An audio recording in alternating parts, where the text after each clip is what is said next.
we can do some kind of interactive session. Let people also come. It can be like some kind of discussion. Okay. In case if you have certain questions, you can ask. Other than that, few information I can give, and I can give also some perspective. Like say for example, morning when I was talking about the supply chain, okay, some intermediaries, all these things, what government is trying to do.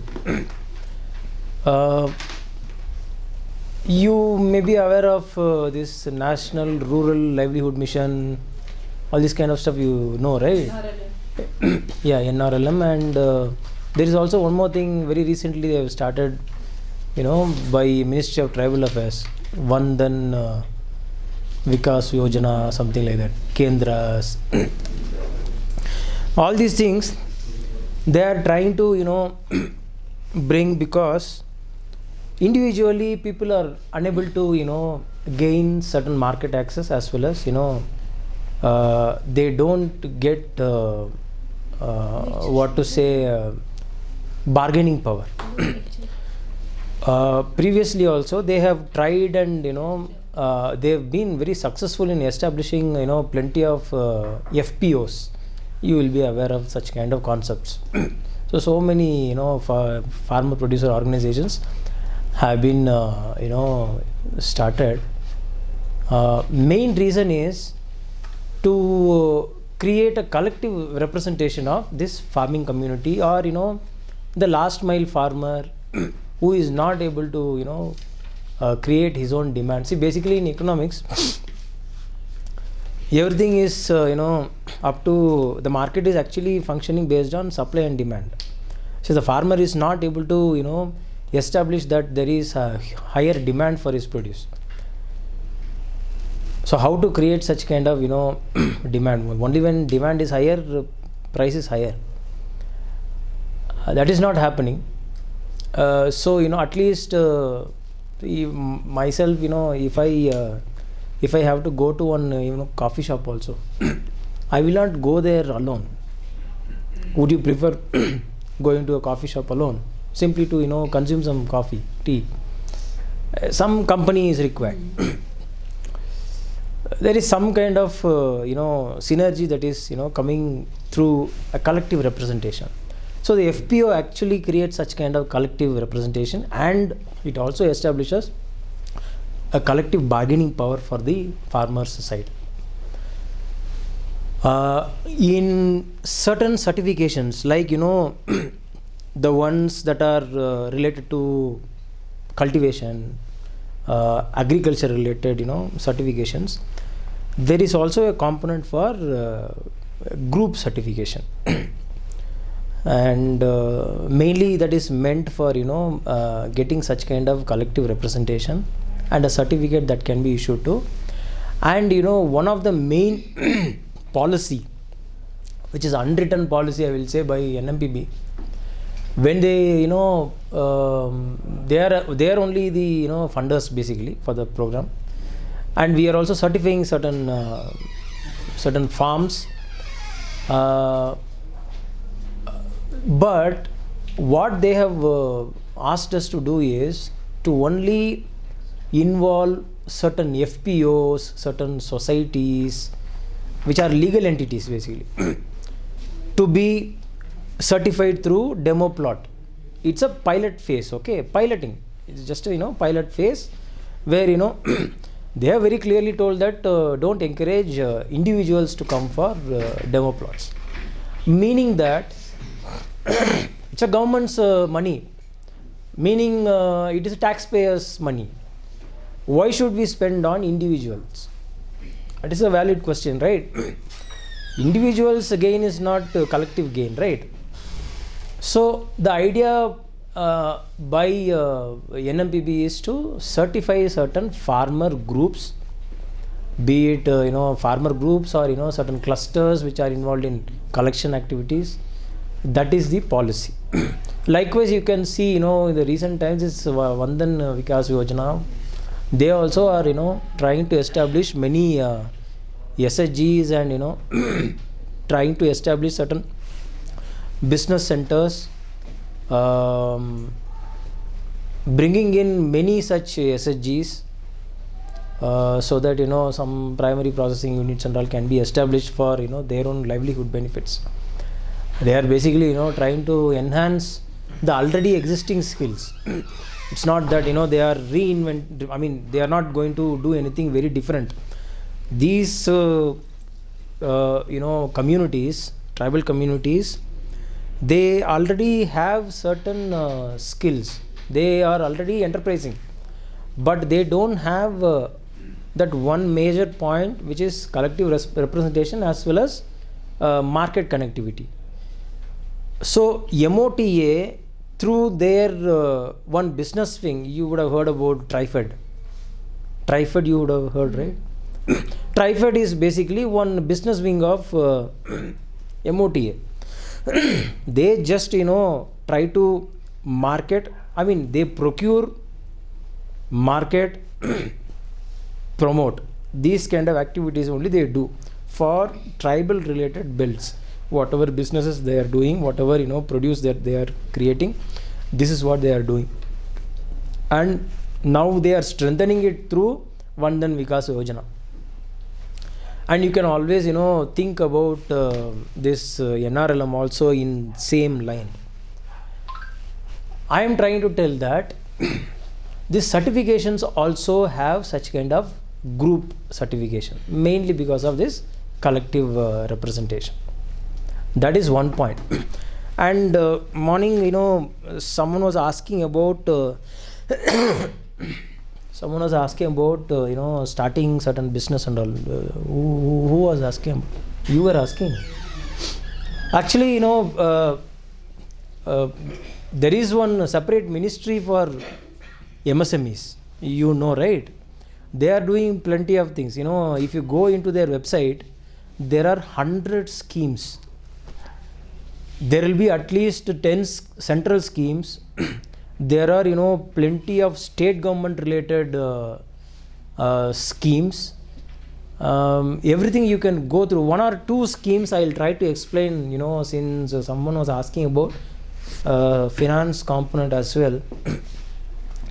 There are schemes which actually supports when you are taking loan for running a business or starting a business. When you seek for such kind of loans from a bank, primarily they will be asking for something called collateral, right? They will be asking you what is the property that you have, what is your father's property, mother's property, brother's property, all these things they will try to attach it to the loan, so that in the event of any default, in the event of a default, what they will try to do is they will try to recover your principal amount, but that recovery also will be taking place through the collateral that you have pledged. Okay. So if you are having a house, that house will be taken away. That is how these financial institutions function, right? But in some of the schemes of MSME ministry, they provide a guarantee. They provide a guarantee as a backing to such kind of collateral. They say that this is a collateral free loan. If you are submitting, if X person submits one project proposal that this is the business proposition that I have, I've written down all these things, give me some loan.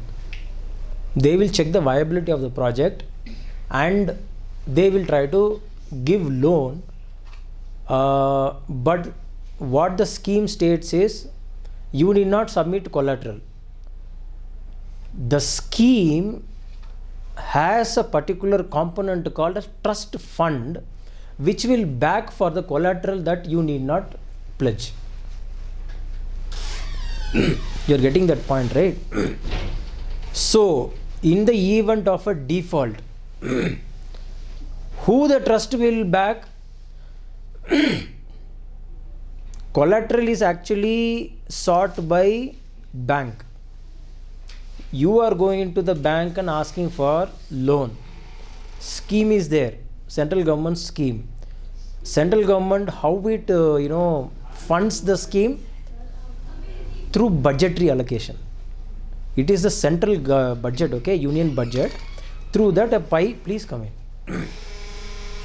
Through that budgetary allocation, they funnel certain funds to certain schemes. Likewise, they funnel certain funds to this particular scheme, which is called a CGT MSC scheme. You can go through and see.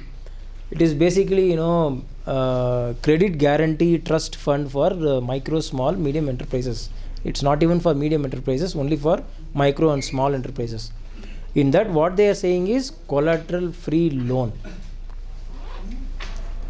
So there is a trust fund that is being established by the scheme through pooling of resources from central government and one more financial institution called SIDBI. You know about SIDBI, NABARD, all these kind of institutions. Yeah. So resources are pooled from these two resources and one fund is being created, and that fund actually acts as a backing for the collateral that you are not pledging. So ultimately what happens in the event of a default by a MSME, you are defaulting 2, 3, 4 months, you are defaulting, you are not able to repay the particular debt service, okay. In that event, they will finalize that this fellow is not going to make the payment. Immediately they will raise one issue to put a representation to the scheme. The scheme, what it does is some percentage will be immediately provided to the bank. 75%, 85%, such kind of percentage allocation is there. That is the backing that is given for the collateral that you are not pledging. Are you able to understand? Rest of the amount, the bank has to somehow recover from the MSME. They will, do all sorts of nonsense. You would have heard about such kind of stories where recovery agents are employed by banks. You know what are recovery agents? Have you heard about such kind of recovery agents? They are nothing but gundas. They will come and, torture you people to repay the pending amount. Schemes are there. Very nicely worded schemes are there. But if you read that schemes, you will not be able to understand single point. I think this is a disturbance for me. Is it giving any? Not no. So, are you able to understand this particular scheme? You can Google and see what is the scheme or CGT MSC. CGT MSC. This is basically to cover the collateral free loan. This is one thing. And there are also other schemes which actually provides fund for technology upgradation of a particular company. And there are also schemes for quality certification. See, if an MSME wants to go for a certification. So there are also schemes which provide subsidy in the cost of certification. In case, see, have you heard about zero defect, zero effect certification? You heard about it. How many of you have heard? It is owned by again Ministry of MSME, but QCI is implementing, okay. It is for the entire country for this MSME units, micro, small, medium enterprises. There are certain ratings in terms of gold, silver, bronze, something like that. They will evaluate the MSME's performance based on certain written down parameters, based on which they will give such kind of rating. So that rating will be used for certain future prospects in their business activities. Sometimes the rating can be used for bidding in certain procurement process. So basically departments, certain government departments, public sector enterprises, all these fellows will put up tender notices and all. You will see in such kind of tenders MSMEs can also participate. They have certain quota for MSMEs, okay, like that of our quota system in education institutions, all these things. So MSMEs have certain quota, but they will not be able to fulfill such kind of quota because MSMEs are very poor guys who do not have properly established systems and processes, and they will not be able to compete with bigger bidders. Bigger bidders means large enterprises, medium enterprises. There are companies which are tier 1, tier 2 companies which will be competing for certain bidding. So MSMEs will not be able to compete. So government in most of the procurement they will be giving certain quota for MSMEs. In such kind of quota, this kind of certifications are used as some kind of desirable requirement. See, in most of our recruitments they will be asking qualification, this is this, then experience, this is this, desirable something they will mention. If you have certain certificate, extra certificate, they will provide you some sort of preference. Such kind of preference are being deliberated upon by Government of India. In the case of Z also, I am telling you, for MSMEs they are considering to give such kind of preference. In the case of private security agencies, GEM portal is actually asking for that star rating, one certification scheme is there. So I am trying to tell you that certification scheme, how it is actually enabling some kind of business enhancement, business prospects. Are you getting?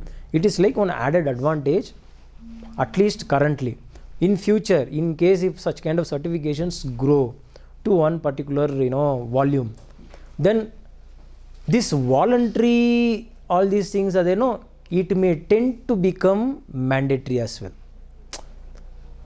Are you getting? See, when I was talking about voluntary versus mandatory, some regulatory authorities, they feel that there is a merit in such kind of certification. Say for example, there is one authority called Directorate General of Civil Aviation, which is the regulator for civil aviation in this country, which is coming under Ministry of Civil Aviation. Okay. What they found was, there are plenty of drone manufacturers mushrooming in India. Okay, chota manufacturers. They are not really manufacturers per se, like how we call MSME units. MSME units, they properly have a shop floor, machinery. Then each and every process will have certain number of people working on it, and such kind of thing will happen. Currently the ecosystem of drone manufacturers is totally different. They are mostly 99.9% they are all startups. Startups, government has created one buzzword called startups.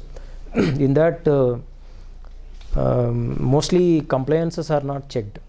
They are free to operate without any compliance for a particular stipulated period. Even highly polluting companies, they don't get environment clearance. Like in the case of highly polluting CPCB related norms and all, there are certain categories, polluting categories, green, yellow, orange, red. Certain categories must get pollution control boards clearance, be it CPCB or state pollution control board. They will have to get all these environment clearances, ECs we call, are all put up in the website of state government's pollution control board's website, I'm saying. So everything can be checked also.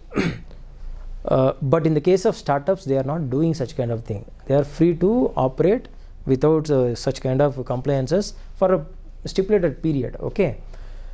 So startup thing is a very advantageous thing. Many fellows who are even making crores of turnover through startup initiative, they are not even complying to certain norms. So I'm sorry to talk little negative about these things. It's not negative, actually it's an advantage. That is the way I'm trying to say. Then about MSMEs I have spoken now. Regarding other, see, for a certification, yeah, I was talking about drone industry, voluntary versus mandatory. So DGCA actually wanted to check not only the quality but also the compliance. Okay, there are plenty of fellows coming up with drones. What they do, they pick up certain parts, install here and there and come up with some drones. But it's a very risky subject area, right? It involves national security, it involves safety, reliability, all these things. Anybody can, buy one drone and throw some kind of shit into some other's house.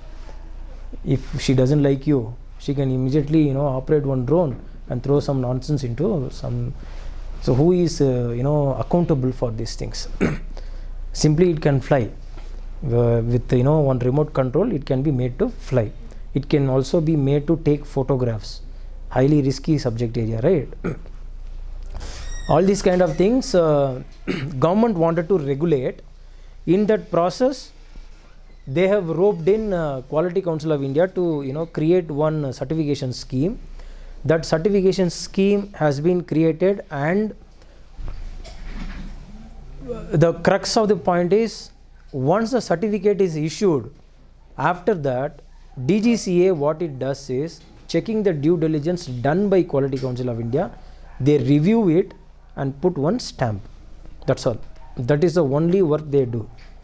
Imagine the entire burden of DGCA, the government machinery, has been transferred to QCI. Their role is only to monitor. So this is a mandatory framework in which certification becomes a part. So voluntary is one thing, mandatory is another thing. So you are able to understand this point, right? So what else, in case if you want to know something, you can ask. In case if I can answer, I will answer. At least I can give a perspective in some cases. Finance related things, majorly I have spoken about this, collateral free loans I have spoken about. Then, there are certain subsidy schemes for certification, testing as well. For a certification cost will be, somewhere around 3 to 4 lakhs for drone industry. I'm saying, not for one drone model. If a manufacturer needs certified, then they will have to shell out somewhere around 4 lakhs, okay, only for certification, meaning that verification of documents and validation of the physical validation of the drone model, whether it is flying in this particular condition, whatever, as per whatever manufacturer is putting forth.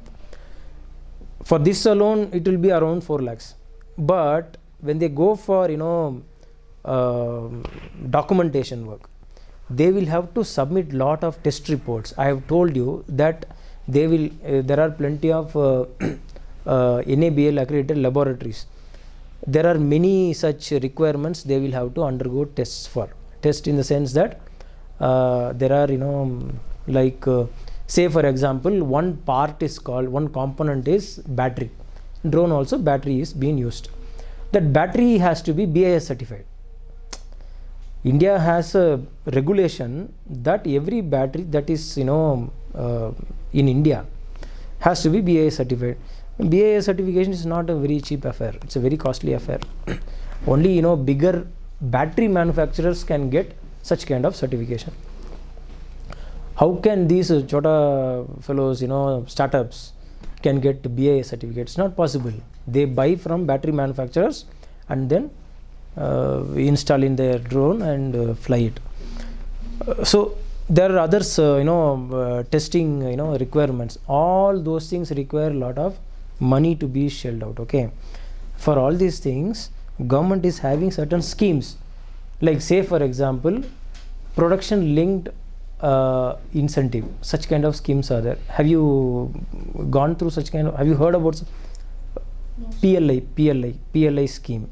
Yeah, those things you can go through. It will be some kind of interesting, to you. So we are interested. No, go through that. I don't know how to apply for that. No, see, you go through that one. Then only, see, you have to go through all the sources. Only then you will be able to understand. I can give you only, some inputs here and there, so that, everywhere I can touch upon. Ultimately, you have to work for that. So any other? MSME. Yeah, obviously. There is one scheme called Z certification. You go to that website and see. Ministry of MSME is only owner of that particular website. You can go through that one and see. Any other things you wanted to know? I am not able to, get many such information. Schemes I have covered, I think.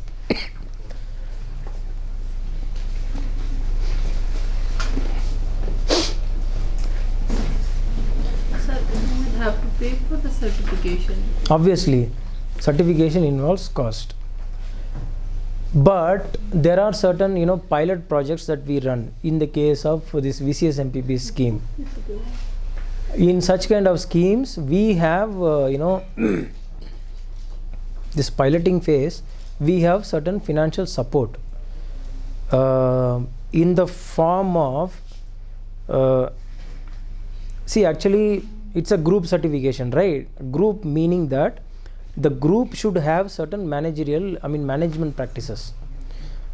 For management practices as well as for good agriculture practices, the group requires certain documentations to be prepared, and they will have to submit to the certification body. Based on that, verification, the certification body will go for verification or audits on the field.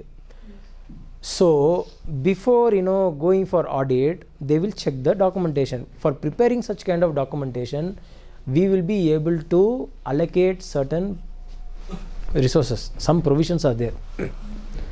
And also, when a group is getting certified, we have a minimum amount of money to be spent for certification cost. I am telling you, this is only for 30 numbers.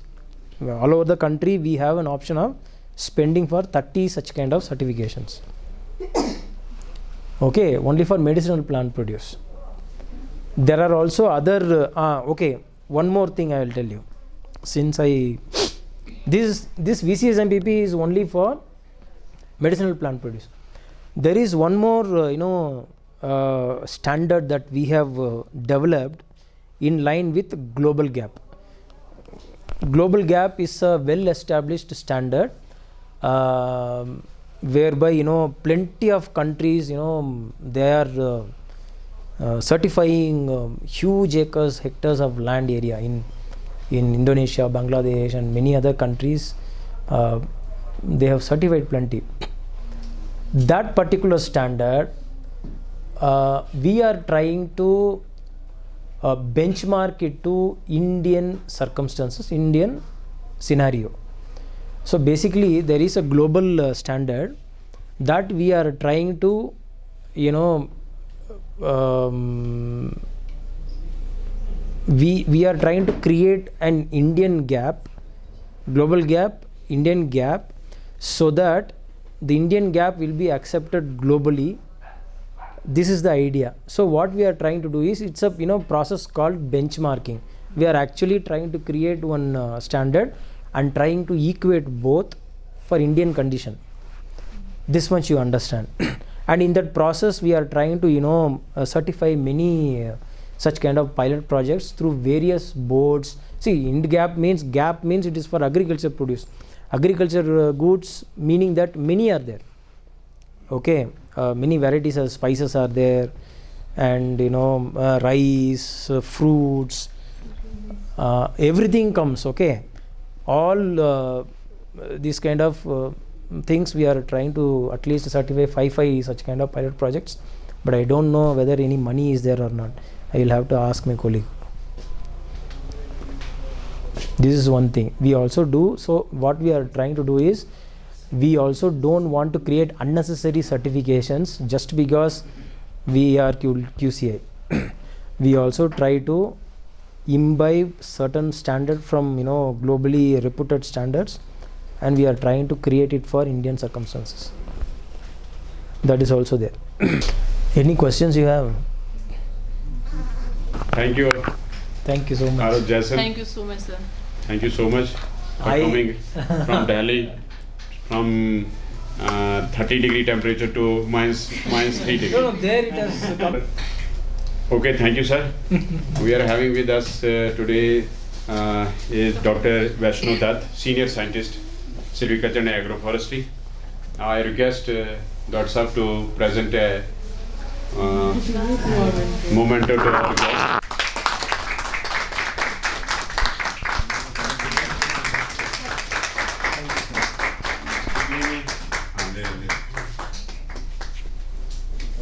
Thank you.